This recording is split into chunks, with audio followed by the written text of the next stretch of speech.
mengamankan stok vaksin di Sulsel ini seperti apa? Ya, nih salah satunya dengan kegiatan yang dilihat di sini ya, itu kan ada aplikasi ya. Aplikasi lebih tertib, artinya mereka yang akan vaksin, mereka sudah bisa apply dulu. Sekarang sudah teknologi, sudah sistem bekerja. Nah, ini juga bisa mengurangi tadi masalah protokol kesehatan, isu masalah kepatuhan, masalah tadi. Ini melibatkan pendaftaran secara daring gitu ya Pak ya? Ya, seperti yang dilakukan di sini juga ya. Mengamankan stok vaksin sendiri memang sudah benar. Mengamankan stok vaksin ya, kita ya, untuk pengamanan saya pikir prosedurnya sudah dari awal sudah dilakukan untuk penjagaan di kita. Kemudian yang jelas ada pengawasan terhadap masalah quality dari vaksin itu sendiri supaya bisa nanti didistribusi dalam keadaan aman begitu. Aplikasi yang kita lakukan hari ini seperti apa nih Jenderal? Ada berapa notis yang disiapkan dari mana saja? Ya, terima kasih ya. Kami jajaran kepolisian Polda Sumatera Selatan berterima kasih kepada Bunda Suci, semua yang terlibat dalam kegiatan vaksinasi ini. Ini sebagai satu rangkaian kegiatan vaksinasi yang telah kita lakukan ya, bersama-sama dengan semua yang terlibat. Dan kita juga membantu menyalurkan vaksin-vaksin yang akan digunakan oleh seluruh warga masyarakat. Hari ini ada 2.500 vaksin yang dilakukan di tempat ini, termasuk dengan Masjid Agung. Untuk pengawasan vaksin merdeka ini sendiri seperti apa Pak dan dilakukan sampai kapan? Ya, semoga waktu ini masih berkelanjutan ya kegiatan ini. Kita tahu saya kesini karena tiba di minggu lalu hari Jumat. Ini memulai kegiatan saya juga termasuk lihat dan mengawasi pelaksanaan kegiatan vaksin merdeka ini. Pak, untuk fokus penanganan COVID apa Pak? Ya, kita tahu kemarin itu ada penambahan sekitar 90 orang ya, tapi tingkat kesembuhannya juga naik. Ya. Kita berharap itu ada fluktuasi yang memang juga menjawab antara yang naik dengan penambahan COVID, tapi juga yang sembuh juga naik. Tapi juga di sisi lain bornya turun. Ya. Kemudian zonasi, ya, zonasi juga kita harapkan untuk secara keseluruhan kita tidak punya zona merah kalau saya lihat. Kemarin sudah zona kuning dan oranye ya.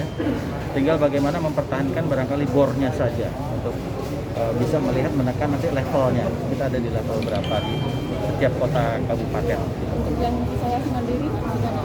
Isoman ya, kita berharap dengan ini juga pemanfaatan tadi ya, dengan lihat bornya saja seharusnya dengan isoman ya. Ini juga menjadi prioritas kita karena bagaimanapun itu menjadi klaster terbesar penyumbang masalah COVID. Ya. Saya kedatangan tamu yang adik-adik mungkin sudah tahu duluan, ada Kapolda baru, Pak Pos, Polda Hermawan. Beliau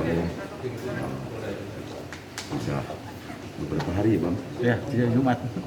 Saya ada beberapa hal yang saya minta tadi. Satu, silaturahmi tetap terjaga sama dengan sebelum-sebelumnya, baik secara kelembagaan maupun personal, karena ini berkait dengan tugas-tugas yang akan kita hadapi, utamanya juga COVID, narkoba, kamtipmas, ini yang selalu penting. Dan Pemprov siap memfasilitasi sesuai kemampuannya untuk kinerja polisi ini tetap prima, tetap seperti yang ada sekarang meskipun yang banyak keterbatasan. COVID ini sendiri seperti apa Pak dari kepolisian? Begal, ya terus terhadap penindakan terhadap begal, grandong istilahnya, jangan diberi ruang. Paling banyak ini kan, dan narkoba. Sama-sama mereka gimana Pak? Itu kita lihat sistem perizinannya karena Kapolda, untuk Pak Kapolda bagaimana Pak? Prioritas di Sumsel?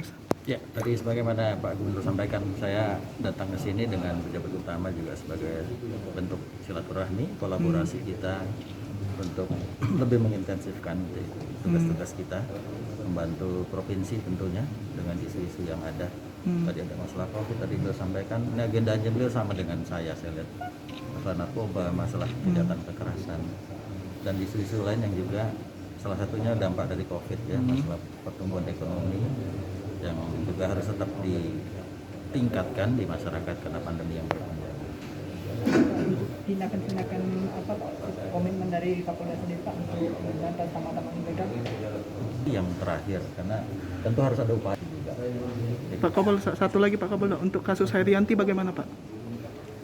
Barangkali saya belum mendalami itu ya, nanti biar dijelaskan oleh Kabid Humas saja.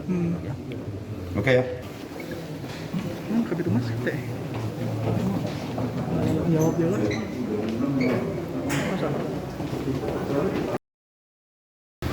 Sudah ada pengumuman belum PPKM hari ini ya? Dari pusat? Tunggu dulu lah ya. Oh, ya kan melihat situasi terkini Pak. Ya alhamdulillah toh enggak, kalau dari BOR 14% harusnya kita sudah level 3 atau 2 lah. Bornya harapan Bapak untuk kasus Herianti ini seperti apa? Udah kalau ngomong aku. Terkait penurunan kasus kita sekarang ini Pak. Penurunan kasus. Yang harus diapresiasi itu pertama nakes semua level. Yang kedua yang harus kita apresiasi kesadaran masyarakat yang sudah begitu tinggi.